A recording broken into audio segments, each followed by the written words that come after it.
நற்செய்தி வாசகம். யோவான் எழுதிய நற்செய்தி 20ஆம் அதிகாரம். ஆண்டவரின் உயிருள்ள வார்த்தைகள் 2-8 முடிய. எனவே அவர் சீமோன் பேதுருவிடமும் இயேசு தனி அன்பு கொண்டிருந்த மற்ற சீடரும் வந்து, ஆண்டவரை கல்லறையிலிருந்து யாரோ எடுத்து கொண்டு போய்விட்டனர், அவரை எங்கே கொண்டு வைத்தனரோ எங்களுக்கு தெரியவில்லை என்றார்.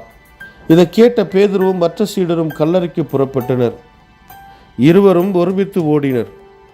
மற்ற சீடர் பேதுருவை விட விரைவாக ஓடி முதலில் கல்லறை அடைந்தார்.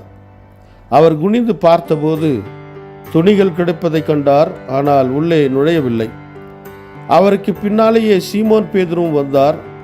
நேரே அவர் கல்லறைக்குள் நுழைந்தார். அங்கு துணிகளையும் இயேசுவின் தலையை மூடியிருந்த துண்டையும் கண்டார். அத்துண்டு மற்ற துண்டுகளோடு இல்லாமல் ஓரிடத்தில் தனியாக சூட்டி வைக்கப்பட்டிருந்தது. பின்னர் கல்லறைக்கு முதலில் வந்து சேர்ந்த மற்ற சீடரும் உள்ளே சென்றார், கண்டார், நம்பினார்.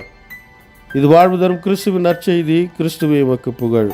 ಯೋಹಾನ ಅಧ್ಯಾಯ 20 ವಚನ 1-8. ಭಾನುವಾರದ ಮುಂಜಾನೆ ಮಗದಳದ ಮರಿಯಳು ಯೇಸುವಿನ ದೇಹವಿದ್ದ ಸಮಾಧಿಯ ಬಳಿಗೆ ಬಂದಳು. ಆಗ ಇನ್ನೂ ಕತ್ತಲಿತ್ತು. ಸಮಾಧಿಯ ಬಾಗಿಲಿಗೆ ಮುಚ್ಚಿದ್ದ ದೊಡ್ಡ ಕಲ್ಲು ಅಲ್ಲಿಂದ ತೆಗೆದು ಹಾಕಲ್ಪಟ್ಟಿರುವುದನ್ನು ಕಂಡ ಮರಿಯಳು ಸೀಮೋನ್ ಪೇತ್ರನ ಮತ್ತು ಮತ್ತೊಬ್ಬ ಶಿಷ್ಯನ ಬಳಿಗೆ ಓಡಿ ಬಂದು, ಅವರು ಸಮಾಧಿಯೊಳಗಿಂದ ಪ್ರಭುವನ್ನು ತೆಗೆದುಕೊಂಡಿದ್ದಾರೆ, ಆತನನ್ನು ಎಲ್ಲಿಟ್ಟಿದ್ದಾರೋ ನಮಗೆ ಗೊತ್ತಿಲ್ಲ ಎಂದು ಹೇಳಿದಳು. ಆದ್ದರಿಂದ ಪೇತ್ರನು ಮತ್ತು ಮತ್ತೊಬ್ಬ ಶಿಷ್ಯನು ಸಮಾಧಿಯ ಬಳಿಗೆ ಹೊರಟರು. ಅವರಿಬ್ಬರು ಓಡುತ್ತಾ ಹೋದರು. ಆದರೆ ಆ ಮತ್ತೊಬ್ಬ ಶಿಷ್ಯನು ಪೇತ್ರನಿಗಿಂತಲೂ ವೇಗವಾಗಿ ಓಡುತ್ತಾ ಹೋಗಿ ಸಮಾಧಿಯನ್ನು ಮೊದಲು ತಲುಪಿದನು.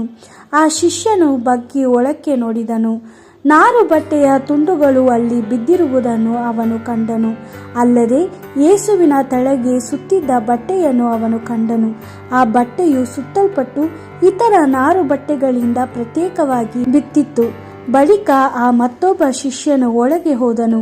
ಸಮಾಧಿಯನ್ನು ಮೊದಲು ತಲುಪಿದವನೇ ಆ ಶಿಷ್ಯನು. ಅವನು ಸಂಭವಿಸಿರುವುದನ್ನು ಕಂಡು ನಂಬಿಕೊಂಡನು. ದೇವರ ವಾಕ್ಯವಿದು. ದೇವರಿಗೆ ಕೃತಜ್ಞತೆ ಸಲ್ಲಲಿ. Gospel according to John chapter 20 verse 1-8. Early in the morning on the first day after the Sabbath, while it was still dark, Mary of Magdala came to the tomb and saw that the stone over the tomb had been moved away. So she ran to Peter and the other disciple whom Jesus loved, and she said to them, "They have taken the Lord out of the tomb, and we do not know where they have laid him." Peter then set out with the other disciple to go to the tomb. They ran together, but the other disciple outran Peter and reached the tomb first. He bent down and saw the linen clothes lying there, but he did not enter.